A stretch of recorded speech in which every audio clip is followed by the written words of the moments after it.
Tom Jones, at over 80 years old, remains an icon. But the road always leads back to Linda. She knew that there was,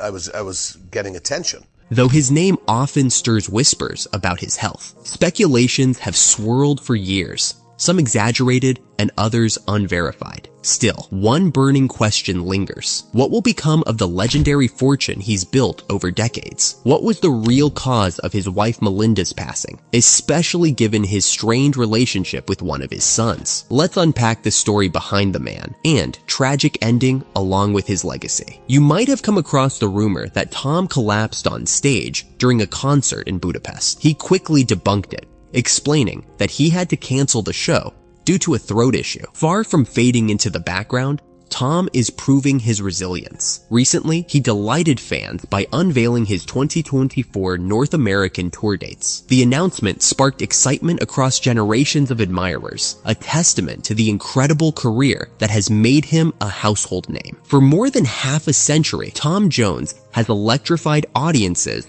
with his powerful voice, commanding stage presence, and unmatched charisma. His impact on music is undeniable, but while his public persona is well documented, his private life holds a trove of untold stories. Who is the man behind the hits, the performer who could touch millions of hearts but faced challenges connecting with those closest to him? Tom's remarkable journey began in Pontypridd, a small mining town in Wales. Born to Frida Jones and Thomas Woodward, he was raised in a close-knit, working-class family that was deeply rooted in the coal mining culture of the region. His father worked long, grueling hours in the mines to provide for the family, instilling a strong work ethic in young Tom. Despite their modest means, the Woodwards embraced their rich English and Welsh heritage, which gave Tom a sense of pride and confidence that would later fuel his success. From a young age, it was clear that Tom possessed a rare gift. His voice stood out even in the simplest settings, whether singing at family gatherings, weddings, or as part of his school choir. But his budding talent almost met an early end when, at the age of 12, he was diagnosed with tuberculosis. The illness confined him to bed for nearly 2 years, a period he later described as one of the darkest times in his life.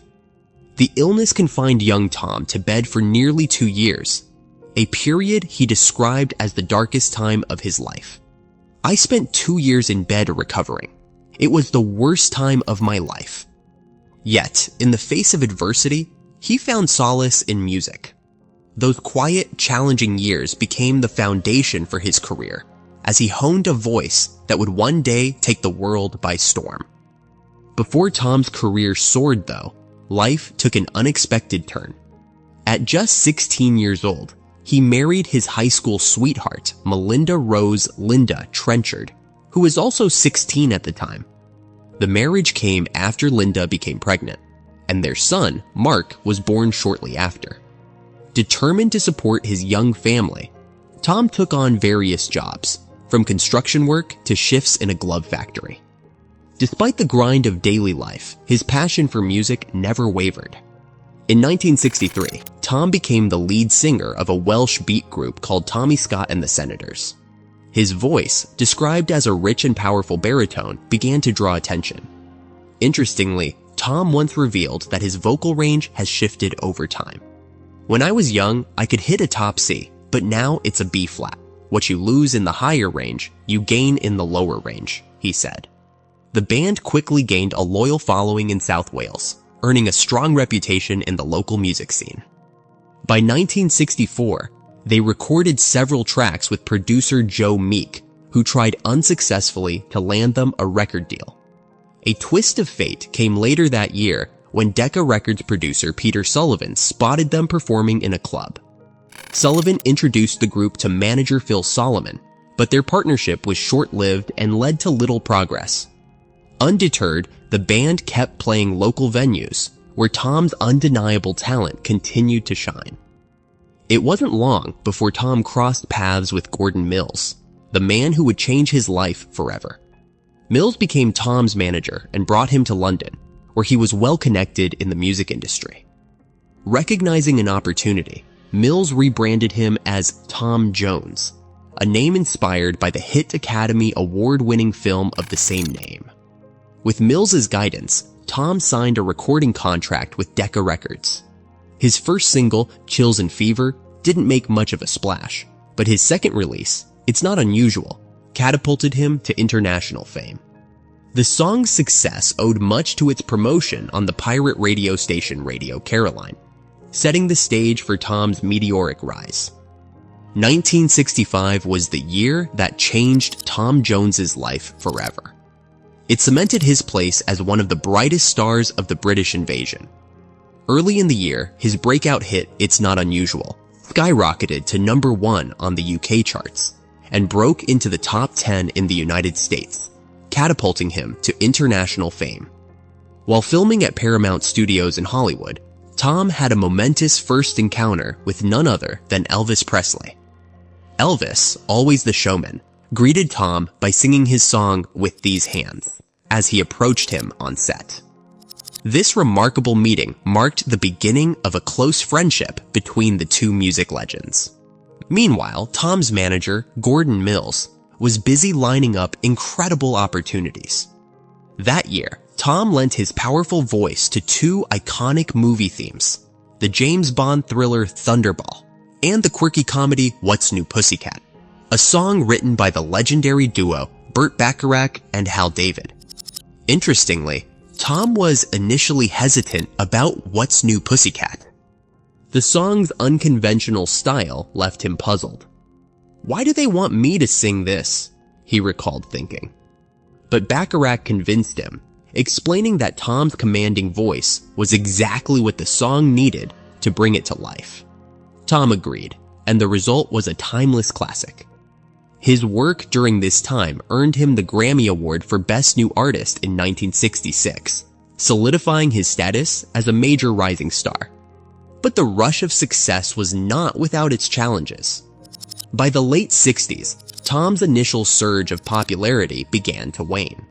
Always the strategist, Mills reinvented Tom's image, giving him a fresh appeal that resonated with fans.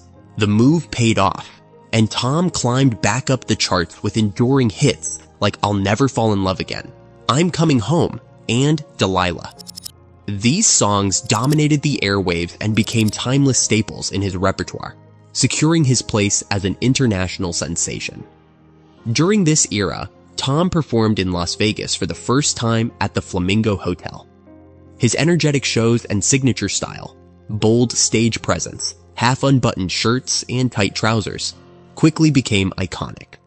Over time, he shifted his focus more toward live performances, turning Las Vegas into a second home. He performed there annually for decades, often for a week or more until well into the 2010s. The 1970s saw Tom continuing to evolve and experiment. He toured with renowned female singing groups like Quiet Elegance and The Blossoms, who served as his backing vocalists. During this time, he released several hits, including She's a Lady, Till, and The Young New Mexican Puppeteer. However, by the mid-1970s, his popularity waned once more. Undeterred, Tom staged a comeback in 1976 with Say You'll Stay Until Tomorrow, a track that soared to number 1 on the US country charts, marking a new high point in his career. Beyond music, Tom began exploring the world of acting. He co-starred with Jennifer O'Neill in the London Bridge Special, a television production directed by David Winters. This project allowed Tom to dabble in television without committing to a regular series. Later, he made his acting debut in the ABC television movie Pleasure Cove, where he played Raymond Gordon, a charming con man at a tropical resort. While the film was intended as a pilot for a new series, it wasn't picked up. Tom also guest starred in an episode of Fantasy Island, where he played an accountant who dreams of living as the legendary English highwayman Dick Turpin. Tom soon returned to the music charts with A Boy From Nowhere, which reached number 2 in the UK. He then teamed up with the band Art of Noise for a cover of Prince's Kiss.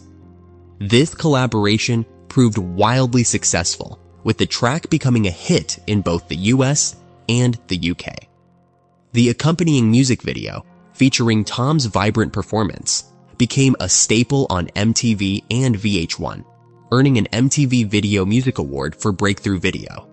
This renewed visibility introduced Tom to a new generation of fans, proving his ability to remain relevant across decades. While excelling in music and acting, Tom also found success on television. From 1969 to 1971, he starred in the international variety show This Is Tom Jones. Produced by Associated Television, the show reportedly earned him a staggering $9 million over its 3-year run. It aired on ITV in the UK and ABC in the US, further boosting Tom's global fame. His work on the show even earned him a Golden Globe nomination for Best Actor. In the early 1980s, he hosted another variety show, simply titled Tom Jones. Produced in Vancouver, Canada, the series ran for 24 episodes. However, his television ventures weren't without their challenges. Legal disputes over the rights to his later works created ongoing complications, but Tom pressed on, determined to focus on his artistry. In 1989, Tom received a star on the Hollywood Walk of Fame, a fitting tribute to his enduring influence. Around the same time, he collaborated with Van Morrison on the album Carrying a Torch, released by Decca Records. The project included Morrison's title track and several other songs written and produced by the legendary artist. In 1992, Tom made his debut at the renowned Glastonbury Festival in the UK, further cementing his status as a musical icon. The early 1990s brought Tom into the world of pop culture. In 1993, he appeared as himself in 2 hit American TV shows, The Fresh Prince of Bel-Air and The Simpsons. That same year, Tom signed with Interscope Records and released the album The Lead and How to Swing It. The lead single, If I Only Knew, climbed to number 11 on the UK charts. Tom performed the song live at the MTV Europe Music Awards, where he also served as the host, proving that his charisma and talent were as magnetic as ever. Tom's return to the big screen marked an exciting chapter in his career. In Tim Burton's sci-fi comedy, Mars Attacks, he played himself, a role that perfectly showcased his larger-than-life personality. Around the same time, he recorded a sultry rendition of Randy Newman's You Can Leave Your Hat On for the hit British film The Full Monty. But perhaps his most significant project during this period was the release of his 1999 album, Reload. This innovative collection of duets featured collaborations with an eclectic mix of artists, including The Cardigans, Natalie Imbruglia, Stereophonics, and Robbie Williams. The album topped the UK charts and sold over 4 million copies globally, proving that Tom's appeal transcended generations. 5 singles from the album made it into the UK Top 40, with the infectious Sex Bomb becoming its biggest hit. Released in 2000, the track climbed to number 3 on the UK singles chart, cementing Tom's place in contemporary pop culture. These milestones marked a turning point in Tom's career, signaling his ability to adapt to changing musical landscapes while maintaining his unique charisma. His contributions to music were formally recognized when he was named an Officer of the Order of the British Empire, OBE. As the world celebrated the dawn of a new millennium, Tom was invited by then US President Bill Clinton to perform at the New Year's Eve celebrations in Washington, D.C. That same year, Tom received several prestigious accolades, including the Brit Award for Best British Male Artist. He also lent his iconic voice to a campaign promoting Australia's National Rugby League, further showcasing his versatility. Not one to rest on his laurels, Tom continued to push creative boundaries. In 2002, he released the album Mr. Jones, produced by Haitian-American rapper Wyclef Jean. The album and its lead single, Tom Jones International, became UK Top 40 hits, reinforcing his enduring relevance. The following year, he was honored with the Brit Award for Outstanding Contribution to Music, a testament to his decades-long influence on the industry. To celebrate his 65th birthday, Tom returned to his hometown of Pontypridd for a monumental concert at Ynysangharad Park. Performing in front of 20,000 adoring fans, it was his first show in Pontypridd in nearly 40 years. That same year, the BBC reported that Tom had become Wales' wealthiest entertainer, amassing a fortune of over $150 million. Even with such achievements, Tom wasn't slowing down. He joined forces with Australian pop icon John Farnham to release the live album John Farnham and Tom Jones together in concert. In 2006, he collaborated with electronic music artist Chicane on the dance hit Stoned in Love, which reached number 7 on the UK singles chart. Already an OBE, Tom was knighted by Queen Elizabeth II that same year for his contributions to music. Reflecting on the honor, Sir Tom expressed his gratitude. "When you first come into show business and get a hit record, it's the start of something. As time goes by, it just gets better. This is the best thing I've had. It's a wonderful feeling, a heady feeling." Not long after receiving his knighthood, Sir Tom performed at Wembley Stadium during the concert for Diana, a tribute to Princess Diana. Sharing the stage with Aerosmith's Joe Perry and soul singer Joss Stone, he delivered a performance that highlighted his timeless appeal. As he approached his 70th birthday, Sir Tom remained unstoppable. He performed over 200 shows annually to promote his 2008 album, 24 Hours, and embarked on a world tour. Speaking about his drive, he declared, "The fire is still in me, not to be an oldie, but a goodie. I want to be a contender." His hard work paid off when he was inducted into the Hit Parade Hall of Fame. Around the same time, he topped the UK charts for the 3rd time with a cover of Island in the Stream, performed alongside Ruth Jones, Rob Brydon, and Robin Gibb.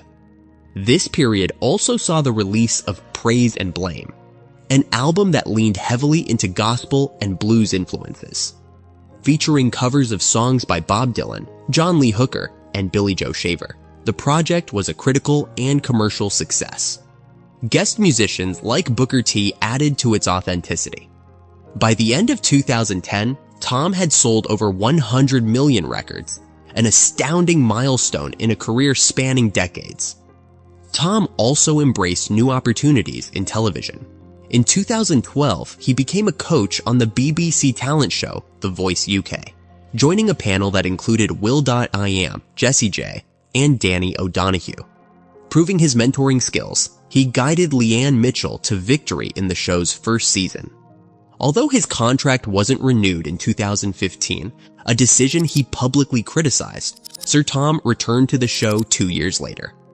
In addition to his television work, Sir Tom continued touring. While illness and bad weather forced the cancellation of his 2018 summer tour, he rebounded with the 2021 release of Surrounded by Time. Produced by Ethan Johns, the album included a cover of Todd Snider's Talking Reality Television Blues. It debuted at number 1 on the UK charts, making Sir Tom the oldest artist to achieve this feat with an album of new material.